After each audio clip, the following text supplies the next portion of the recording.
Hi everyone, this is Deborah Walker giving you food for thought, and this week I am interviewing author and reflexologist Helen Turier. Hi Helen. Hi, thank you for having me. How are you today? I'm good, thank you very much, yes.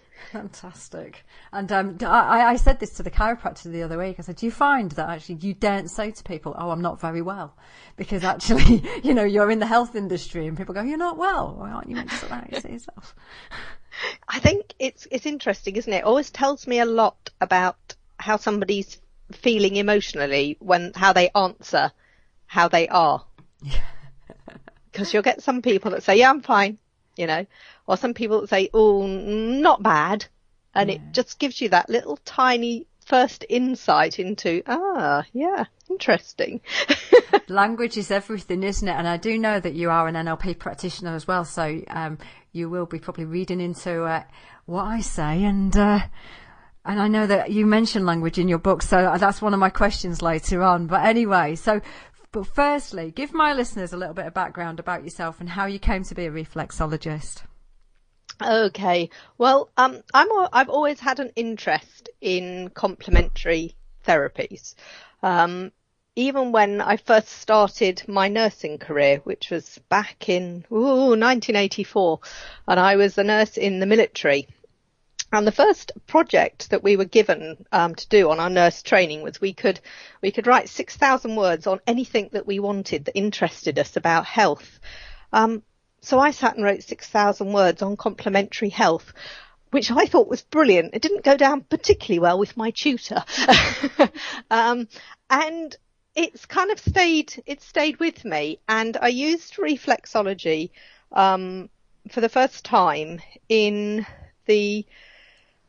when was it? It was about 2003. And I'd been diagnosed with an endocrine disorder called polycystic ovary syndrome. And basically my consultant had said to me, there's not a lot we can do here, Helen. It really needs to be managed through lifestyle changes. And in particular, you need to reduce your stress. Now, at the time, I was lone parent to 3 small children.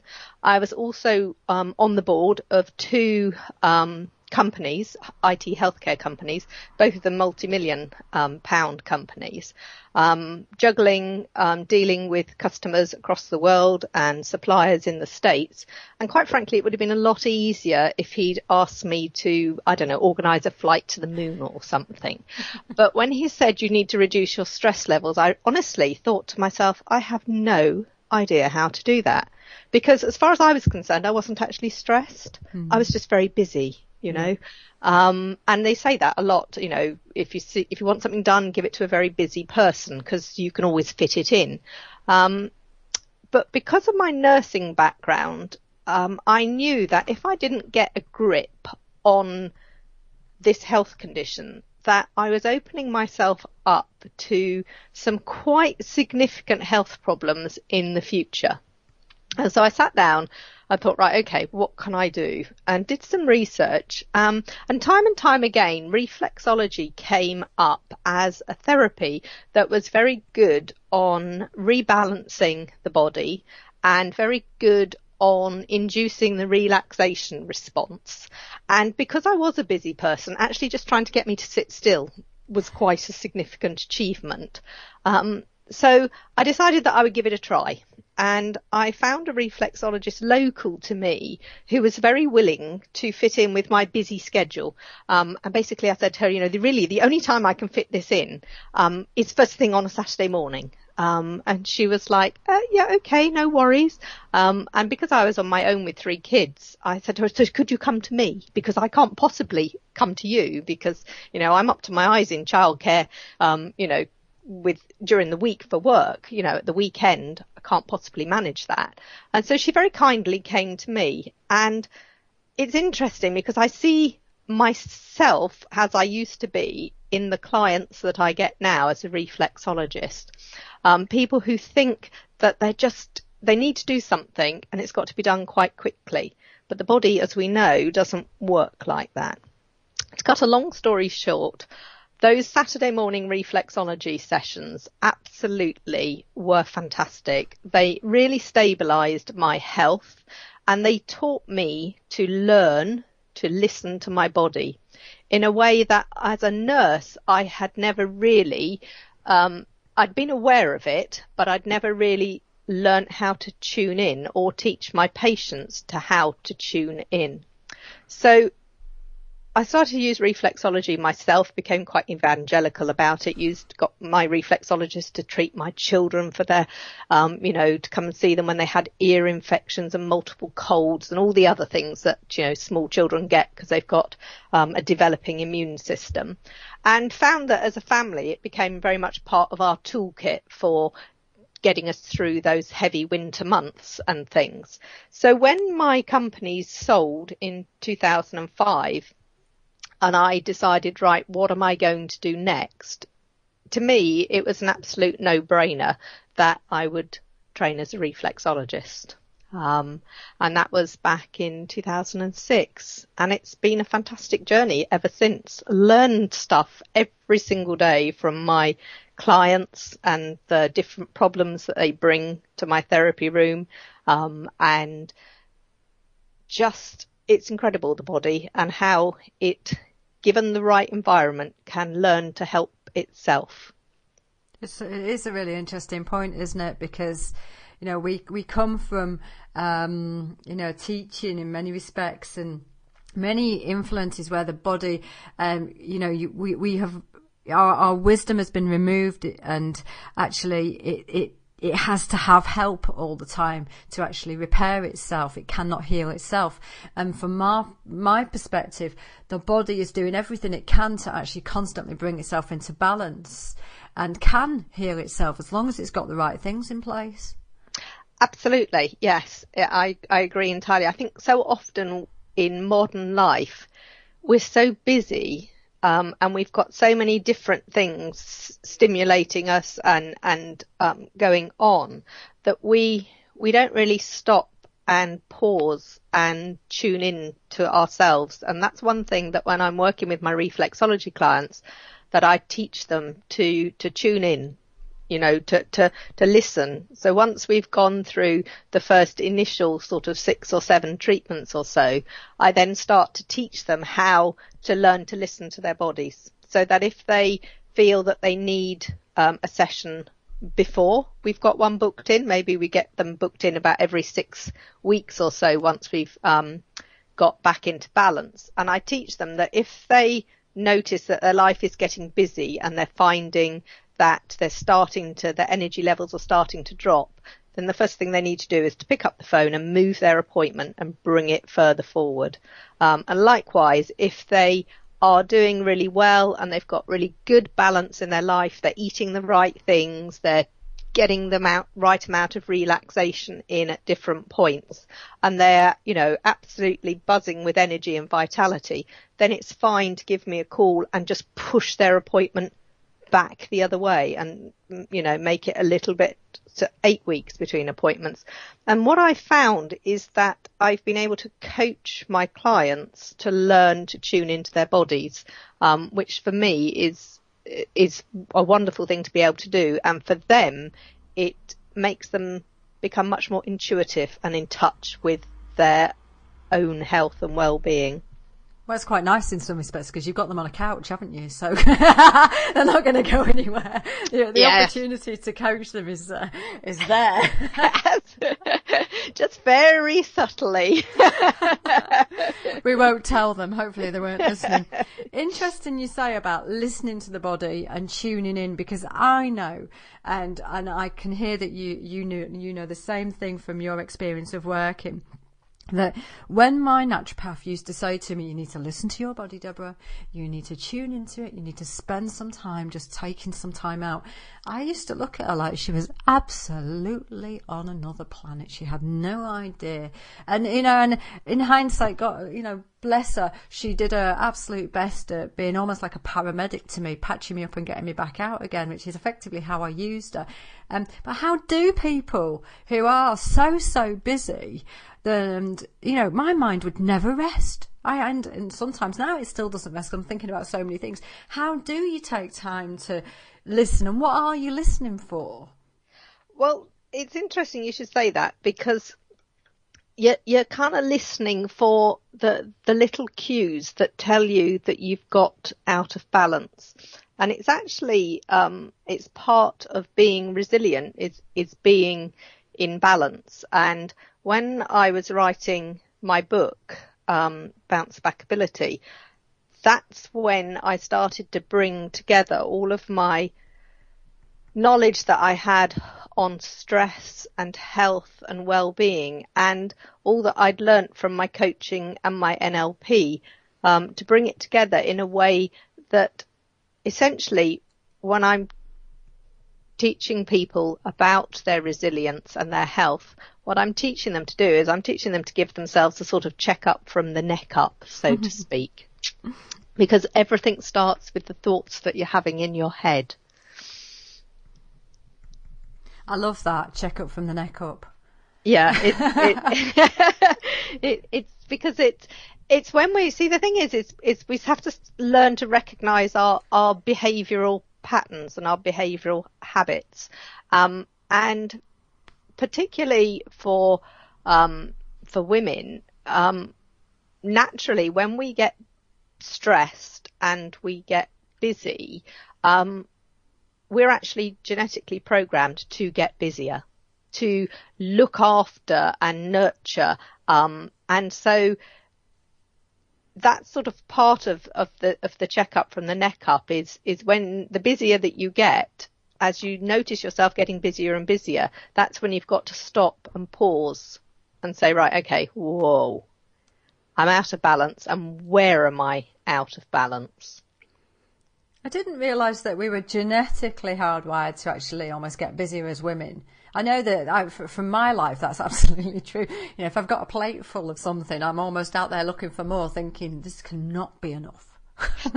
It is, and it all goes back to the if you think about the fact that your stress response is a very primal response, very much created in our caveman days, and that's why it's called the flight or fight response, because it was there to protect us from predators. So the best way that I can explain this is to use is to imagine that you've got a caveman family in their cave. And you've got the male of the family has gone out and done the hunting and brought home the large lump of meat. The female of the family has been out gathering all the nuts and the berries and looking after the children. And then you've got the children sitting on the cave floor playing. Now imagine that you've got a great big saber-toothed tiger who starts to pace up and down outside the door of the cave, because he can smell the meat and he can, he's wanting some dinner too. Now, the male of the species is designed to protect. So when his stress response fires off, he's there to fight that saber-toothed tiger or to find a way to get the family and get them away from there. So everything that he's doing is primed for that, from his heart rate going up, so you get more blood to the limbs, to the muscles, so that he can run faster or fight harder. His breathing rate going up to get more oxygen into that blood. All non-essential activities are shut down when your fight or flight response is fired off. And by non-essential things, we're talking about things like digestion. Don't need to be wasting time digesting when we're fighting a tiger. And your immune system, that's not needed either. So basically all energy goes to the areas of the body that need it. So that's what the man is designed to do. The female, because of within that response that's firing off within us, yes, our heart rate is going up. Yes, our breathing rate is going up. But also we are there to gather the children and to gather and protect, and to get busy, to be looking for what needs to be doing, what can I do to help support.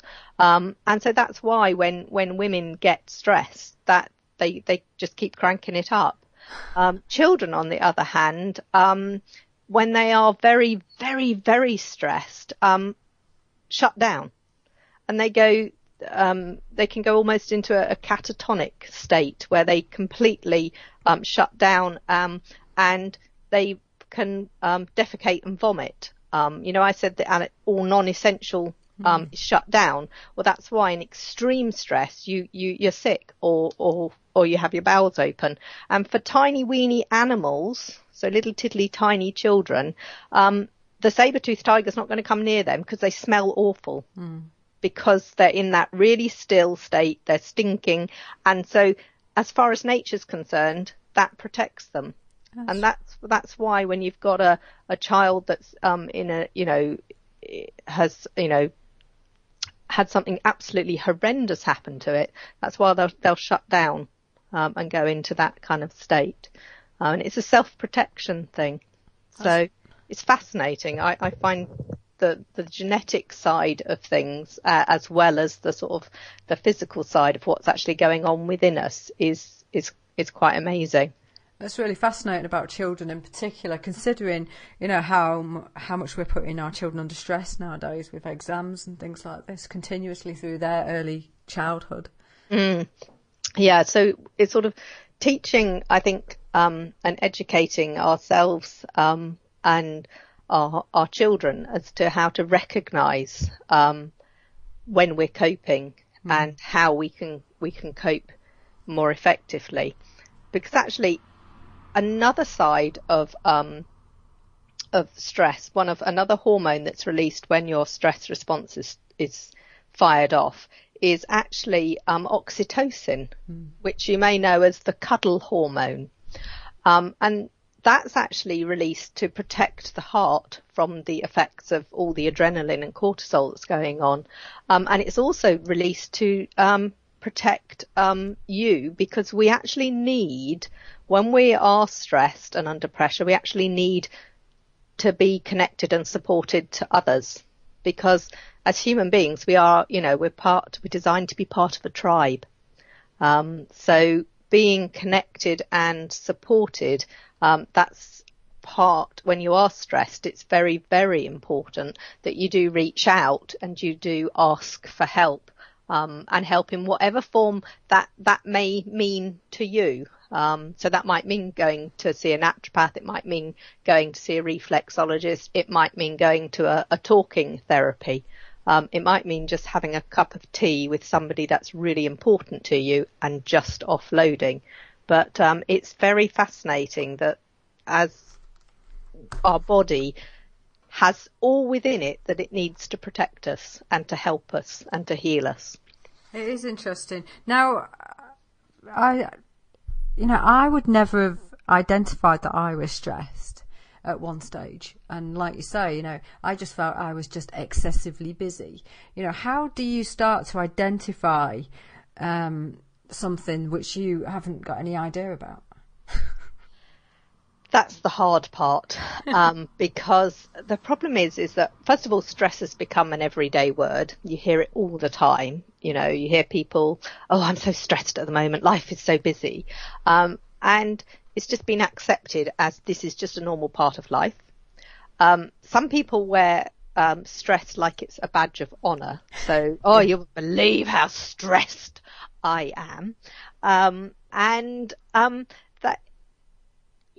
We just start to notice the body is always striving to get itself into balance, and you'll start to notice different things. So for some people, they'll notice that they're getting headaches more often, or they've got really, really tight shoulders, and for some other people, it might be, remember we said it affects the digestive system. So for some people, stress may show itself as very upset, irritable bowels.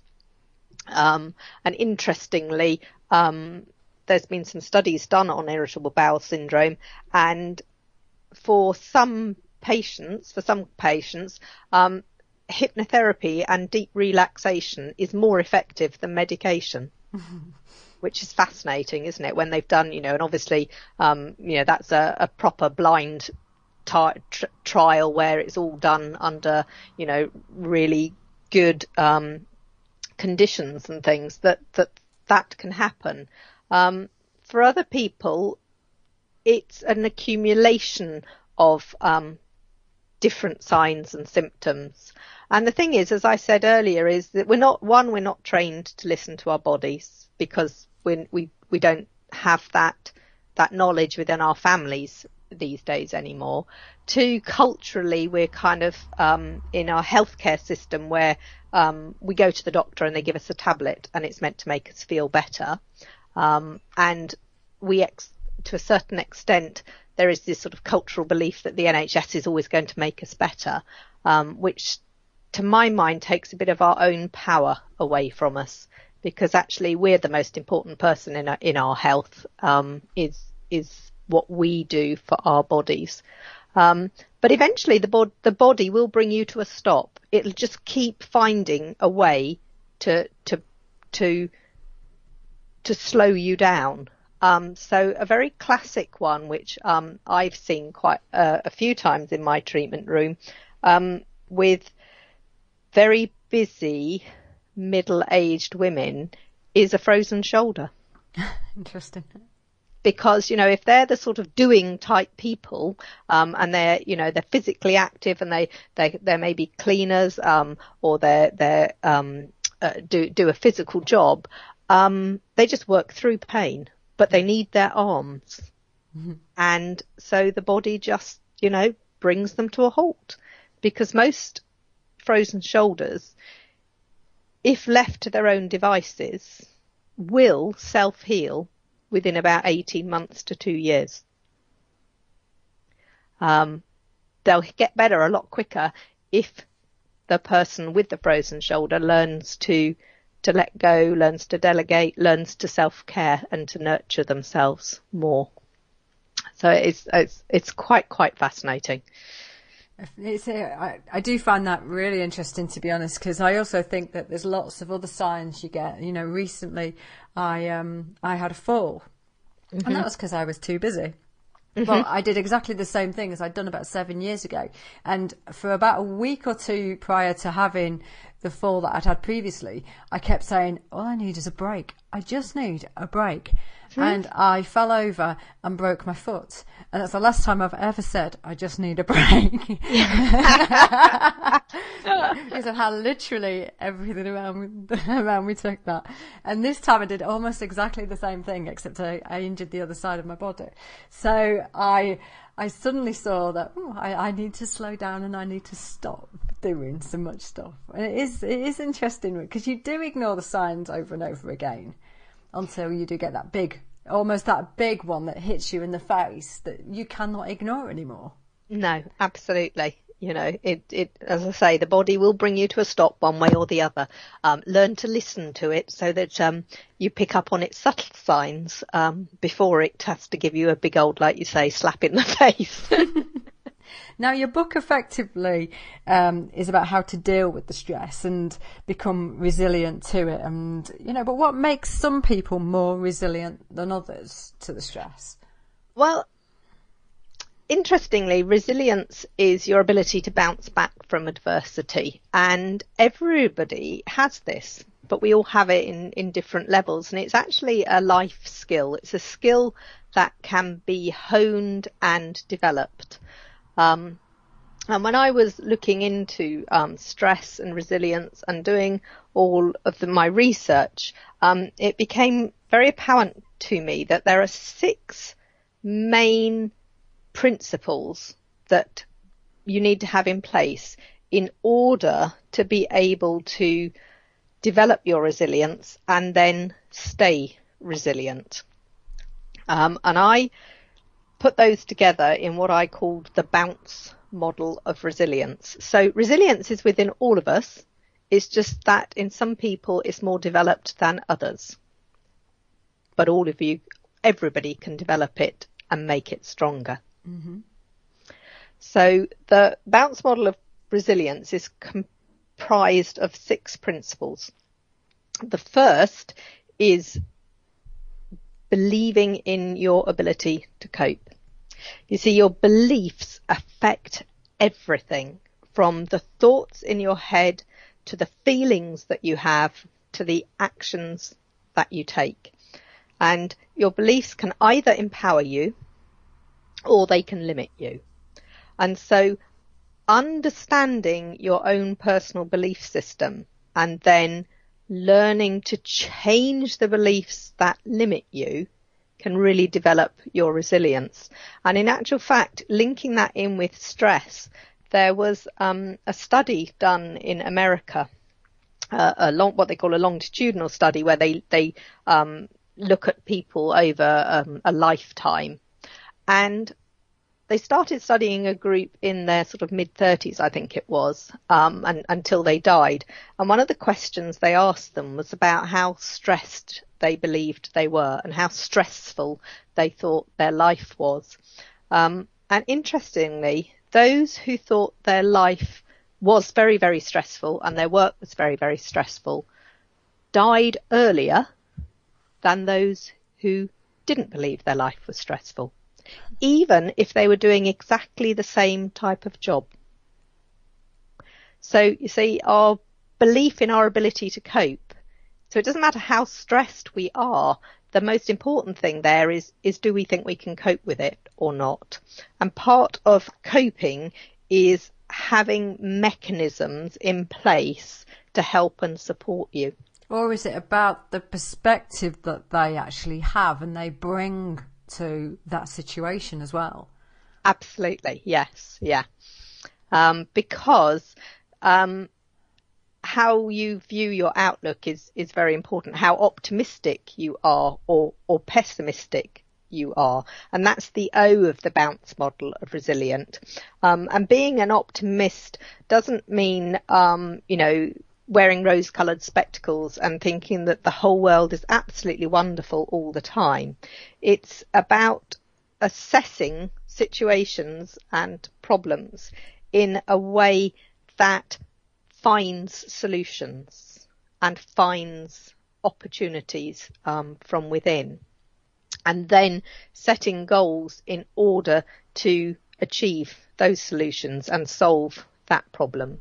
And so believing that your outlook is hopeful is another very key part of being resilient. So even when life has thrown you an absolute horror of a curveball, back in 2007, 2008, my world just imploded. I lost my dad to bowel cancer. My relationship broke down. I moved house. My best friend, who was only in her early 40s, lost her battle with breast cancer. And that was when I wasn't depressed, but I also realised and recognised I was not myself. And I knew why I wasn't myself, because I'd had so many different things happening to me. But I just wasn't able to get back on my feet again as quickly as I would have previously done in the past. But I knew that I would get over it. And that's where the U of bounce comes in. It's knowing and harnessing your survivor mentality, and how we see ourselves. So, are we, when faced with challenges, do we see ourselves as powerful or powerless? So are we a victim of circumstance, or are we a survivor over adversity? And so when I was having that very difficult year, I knew that, I wasn't a victim. At the end of the day, stuff happens, and some of the stuff that happens in life isn't nice. But I knew that I would get over it. I had to dig deep to harness that survivor mentality. But I was able to do it. The N of the bounce model is around nurturing ourselves, and we've said it a couple of times about learning to listen to our bodies, and learning to nurture our bodies is incredibly important, because we all lead very busy lives and we put a lot of demands on our bodies, demands that they of modern life, and that our body isn't designed to deal with. You know, we're designed to move, we're designed to hunt, we're designed to, catch our dinner and not eat the way that we currently do. So our modern life of sitting in front of computers where we barely move, eating high fat, high calorie dense foods, which we didn't have to go and find, we just walked into the supermarket and picked off the shelf, really doesn't support our bodies. So the way to develop your resilience from the nurturing side is making sure that you feed your body the right foods that are right for you and your lifestyle, that you drink the right amount of water, that you take the right amount of exercise that works for you. And the wonderful thing is that we've got so many different types of exercise that are available to us. There's something out there for everybody. And then putting in the downtime and the recharge time so that we actually give our bodies a chance to switch off. Because when you relax fully and your heart rate drops and your breathing rate drops, you cannot physically fire off your stress response at that point in time. Your stress response is switched off by a low heart rate and a low breathing rate. So nurturing yourself is really important. The C of the bounce model of resilience is about being connected and supported. And if you remember a little bit earlier, I mentioned oxytocin and how that has a very protective effect on our bodies when we're stressed. And that's because of the fact that it enables us to deepen our emotional connections to people. That's why it's called the cuddle hormone. Mm-hmm. So being connected and supported is really, really important. Now, sometimes when life throws us a curved ball and we're feeling particularly wounded, it is very tempting to just batten down the hatches and just curl up in a ball and just shut the rest of the world out. And whilst that's fine as a first aid measure, because sometimes we do just need a bit of breathing space, long term, it's very disempowering to us, because, as I said earlier, we are designed to be connected and supported to each other. So it is very important to recognise that in ourselves, and to recognise it if it's a behavioural trait of ours. It's something that I know I do. If I'm having a particularly tough time, I will tend to, batten down the hatches and just, be a bit homey for a bit and and shut everything out. But I recognise that and know that then I need to reach back out and get the connection and the support. And I think once your friends know that that's the way that you deal with things as well, and being able to say to the people that are important to you, I'm just going to have 24 hours of, bit of time to myself, but then I'd really value a really good cup of tea and a good natter, because I'm going to need to bounce this lot off somebody and get it out of my system. And then the final part of bounce is the E, which is about enjoying and celebrating all the little things in life, because it's wonderful in our life when we have some absolutely wonderful, uplifting, fantastic moments, but they don't necessarily have to be related to anything materialistic or anything significant that we've achieved. For most people, it's about the people that they're with, the relationships that they have, and the things that they're doing that bring the most memorable things to mind. I know when I was nursing, and many a time in those days when nursing staffing levels are so much higher, sitting holding the hand of people when they're dying, And, none of them said, I wish I'd had a Ferrari or I wish I'd spent more time in the office. The things that people talk about at those times, all about, do you know what? I remember a time when my daughter was this age and we went to the beach and, we got sand in our sandwiches. It's all of those little things. And so, again, I mentioned earlier that life gets really busy. And sometimes when life gets really busy, we forget these small little bits, these small little joys, the little acts of gratitude that we need to stop and to take stock of and remind ourselves and fill our jar back up, so to speak, with all the things that we are grateful to have in our life. And so that's what enjoying and celebrating and the E of bounce is about, because resilient people always find a positive in a situation and they always learn from their experiences, whether those experiences are good or bad. So effectively what you're saying is that people who deal with stress and are far better than others are those people who've got those aspects and are applying those aspects frequently to their lives. Absolutely, yes. One of the ways I explain it to people is, if you think about your resilience as your ability to bounce back. So let's imagine in our mind's eye that we've got a big trampoline in front of us and it's got a lovely, nice, springy trampoline bed. And that trampoline bed is held in place by 6 big springs. Now, each one of those springs is one of those bounce principles. Now, if you lose one of those, your trampoline bed is still pretty strong. You can still bounce on a trampoline that's got 5 springs holding it. The bed is a little bit, it's not quite as taut, but it's, it's okay. It's doable. Not necessarily safe, but doable.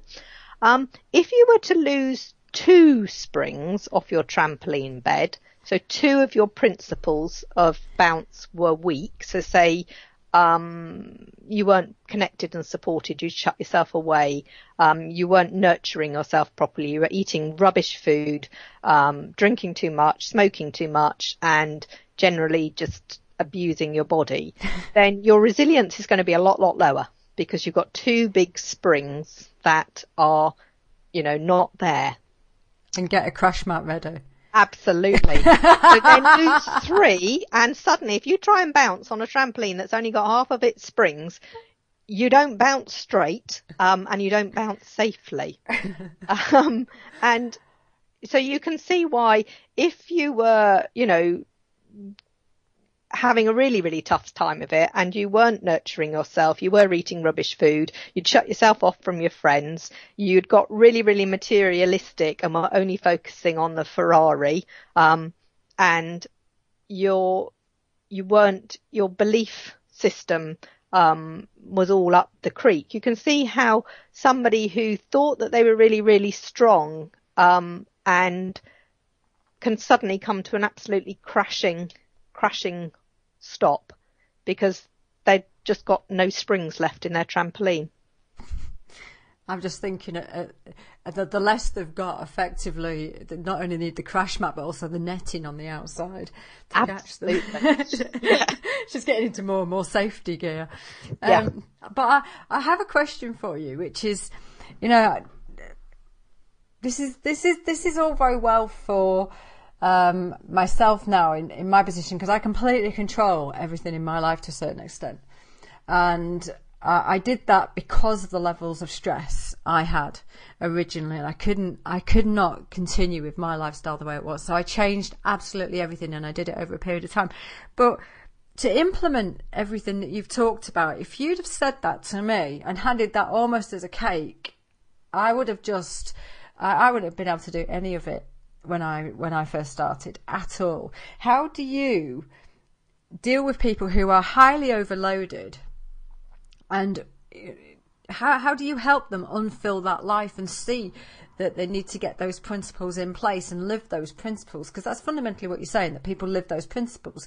But I know from my perspective, I couldn't have lived those principles when I was working. It's slowly. People will only change when they're ready to. Because in order to change, you have to move out of your comfort zone. And moving out of your comfort zone, for some people, is quite difficult. But we all have the choice. We have the choice of staying where we are and staying stressed, or we have the choice to make changes. And those changes will take us out of our comfort zone. But the important thing is to recognise that, and then to ensure that we're connected and supported when we're doing that. So where would you suggest people start with that? Always start with the nurturing, because we really are what we eat, and we are what we do. So I think the most important thing, I always say to people, if you can't take the whole thing on board, and I acknowledge and accept that, like you said, for some people that's a lot to take on board, then start with nurturing yourself. Because once you start feeding yourself properly, once you start taking and putting in place regular exercise, and that doesn't have to be anything drastic. What I always say to my clients is the most important thing that you do is every day you get out for a walk at a pace that is fast enough to leave you ever so slightly out of breath, because that gets your heart rate up, and that burns off some of the excess stress hormones that we've got circulating around us. It's good for your heart, and as long as there's no medical reason why you shouldn't do that, then that's fantastic. And if for some reason you can't walk at that pace because you've got dodgy hips or dodgy knees, or you're in a wheelchair or whatever, then swimming and being in water is another really good way to burn off stress hormones. And then the other thing that is vital, so you feed yourself properly, exercise yourself properly, and then take 10 minutes every single day to slow your heart rate down and slow your breathing rate down. Now, for a lot of very busy people who've got busy heads on the inside as well as being busy on the outside, that's probably the most difficult. But it's a skill that can be learnt. You've just got to want it, and you've just got to persevere and try a few different things. For some people, meditation will work for them. For some people, mindfulness will work. Just being more aware of taking 10 minutes and being more aware of your breath, being aware of where you are in the room, the air temperature, all of those sorts of things. And for some people, they've got to start really, really right back at the beginning. And the only way, say, for example, busy mums, sometimes the only peace and quiet that they ever get is when they're lying in the bath with the bathroom door locked and the small people being looked after somewhere else by other people. And if that's all you can get if that's the only time that you can get to a place where you're going to know you're going to relax, then that's where you need to relax. But do it with a large glass of water, not a large glass of red wine, because that kind of counteracts it a little bit. So always start with nurturing, because once you slow down, once you start to get that regular relaxation in, once you're starting to feed and nourish your body properly, and you're getting the endorphins from the exercise, you start to get back into balance, and then you can start working on some of the mind bits, so your belief system and your goal setting. And that's where having a coach of some description, or a therapist or a trainer to work with you to help you be able to unpick those beliefs that are limiting you and holding you back. Now you talk in the book about faking it till you make it. Mm-hmm. Does that actually work? It does. Yeah, it does. It really does, because, for example, there's been some research done with smiling, and they found that you release, if you do a fake smile, so you force yourself to smile, you release the same chemicals as if you're smiling naturally. Now, not quite as many, it has to be said.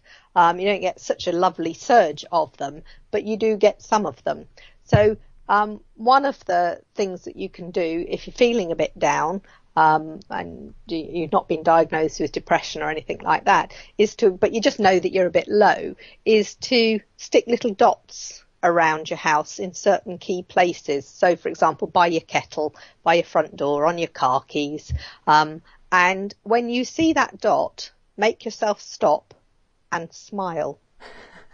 And slowly but surely, because your body loves habits, you'll start to find that if you do it every time you go and make a cup of tea, or every time you pick your car keys up, after a while you'll develop a smile habit as you're doing that. And you just give yourself that extra little kick of feel-good hormones whenever you do it. And yeah, so the brain it's a clever thing, the brain, but it can also be tricked. And that's where the fake it till you make it comes in. I'm liking it. I've just written little smile on one of those little post-it notes.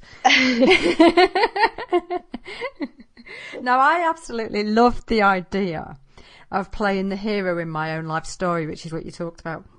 And you reminded me that I am the only person who can make a heroic move. And this week it actually made me make one. I read it and I was umming and ahhing about something, and actually I went, yeah, I have to do that. Now, it's really fascinating about that heroic move aspect of things, because it really does take you out of your comfort zone, doesn't it? It does, yes. Yeah, absolutely. But it's the only way that we grow and develop. If we stay and as human beings, we are designed to grow and develop. We are designed to stretch ourselves. You know, that's why we've advanced as far as we have as a species. But you've just got to push yourself and trust yourself and know that you're not ever going to take on more than you can deal with. No. So it is just trust, press that I believe button and be your own hero. And release the smile chemicals now. Absolutely. And all our listeners are going to you're going to go into people's houses and they have dots everywhere. And you're like, oh, you were listening to my show. How fantastic. Now, Helen, how do people get hold of the book? The book, Bounce Back Ability, Developing Resilience on the Roller Coaster of Life, is available on Amazon and on Kindle. Or you can go to my website, which is helenturier.com. That's HELENTURIER.com. And there's links on the website to the books and purchasing them from Amazon. And if someone wants a check-up from the neck up, as you call it, with yourself, is that how they get hold of you for that as well? Absolutely, yes. Yeah, there's a contact form on the website, and just use that. Also on the website, there's a little booklet which can be downloaded by anybody and everybody, called Discover How Your Lifestyle Could Be Killing You. Creating the ultimate well-being using the bounce model of resilience. So it's kind of a little synopsis of everything really that we've sort of talked about today. And that's available as like a PDF download. And if anybody wants a physical copy of it, it's a little tiny booklet. Then there's on the website, once you've downloaded it, it then offers you an opportunity to buy it as well if you want. I think it's about £2.70 or something, so not breaking the bank there. And it's a cracking little booklet, I have to say.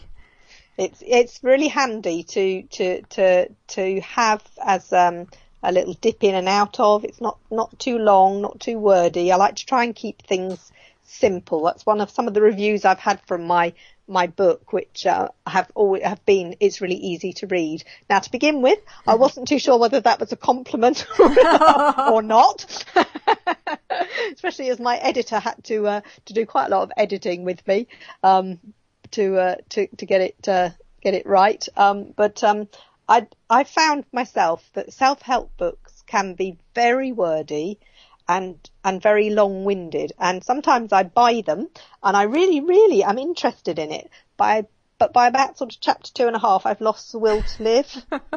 So what I wanted when I was writing it, I wanted to keep it really simple so that people could, if they wanted to, just read it in a whole weekend, do the exercises that are in it, and know that they could start Monday morning from a better place than they'd arrived on Friday evening.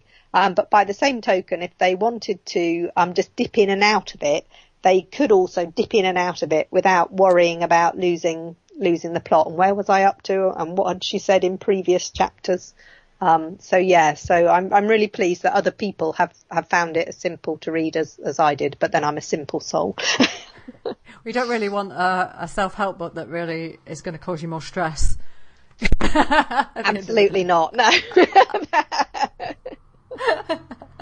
I love the idea that it is full of actions for you to take all the way through. And like you say, you don't really want to be giving up the will to live by chapter 2 because they're so wordy and it's all very theoretical. It's far better if it's practical.